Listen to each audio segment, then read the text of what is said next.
200 രൂപയുണ്ടായ എയർപോർട്ടിലെ ചായ തന്റെ പാർലമെന്റിലെ പ്രസംഗം കാരണം 10 രൂപയായപ്പോൾ അത് കുടിക്കാൻ പോകുന്ന ഒരു ഇന്ത്യൻ പാർലമെന്റ് MP ആണിത്. അതെ, the real hero of Indian politics, Raghav Chadha. ഓരോ സാധാരണക്കാരനായ ഇന്ത്യൻ പൗരനും ചോദിക്കാൻ ആഗ്രഹിക്കുന്ന കാര്യങ്ങൾ തന്നെയാണ് ഈ മനുഷ്യൻ പാർലമെന്റിൽ ചോദിച്ചുകൊണ്ടേയിരിക്കുന്നത്. 5 കിലോ റേഷൻ അരി വാങ്ങാനും ഒരു പുതിയ സിം എടുക്കാനും ഫിംഗർ പ്രിന്റ് ആവശ്യമുള്ളപ്പോൾ രാജ്യത്തെ ഇലക്ഷനിലെ വോട്ടിംഗ് മെഷീനിൽ എന്തുകൊണ്ട് ഫിംഗർ പ്രിന്റ് ആവശ്യമില്ല? രാഷ്ട്രീയ പ്രവർത്തനം സർവീസാണോ ജോലിയാണോ?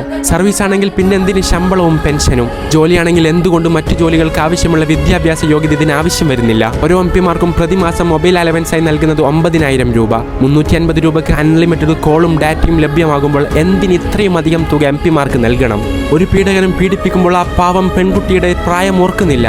പിന്നെന്തിന് ശിക്ഷ നടപ്പാക്കുമ്പോൾ ആ പ്രതിയുടെ പ്രായം കണക്കിലെടുക്കണം? കടകളിൽ നിന്നും വാങ്ങുന്ന ജ്യൂസ് ബോട്ടികൾക്ക് മുമ്പിൽ മനോഹരമായിട്ടുള്ള ഫ്രൂട്ട്സിന്റെ ചിത്രം നൽകി ആളുകളെ കബളിപ്പിക്കുന്നു. എന്നിട്ട് അതേ ജ്യൂസ് ബോട്ടിലിന്റെ പിറകിൽ ചെറുതായി എഴുതിയിരിക്കുന്നു മുമ്പിലെ ഫോട്ടോ വെറുതെയാണെന്ന്. എന്നിട്ട് ഞങ്ങളുടെ മക്കൾ കുടിക്കുന്നത് വെറും പഞ്ചസാര വെള്ളമോ?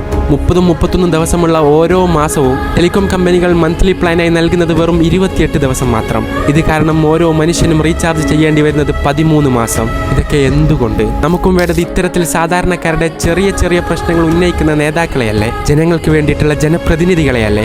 ഏപ്രിൽ 9 പോളിംഗ് ബൂത്തിൽ പോയി വോട്ടിംഗ് മെഷീന്റെ മുമ്പിൽ നിൽക്കുമ്പോൾ നന്നായൊന്ന് ആലോചിച്ച് വോട്ടിംഗ് മെഷീനിൽ വിരലമർത്തുക. നമുക്ക് വേണ്ടത് ജനങ്ങൾക്ക് വേണ്ടി പ്രവർത്തിക്കുന്ന ജനപ്രതിനിധികളെയാണ്.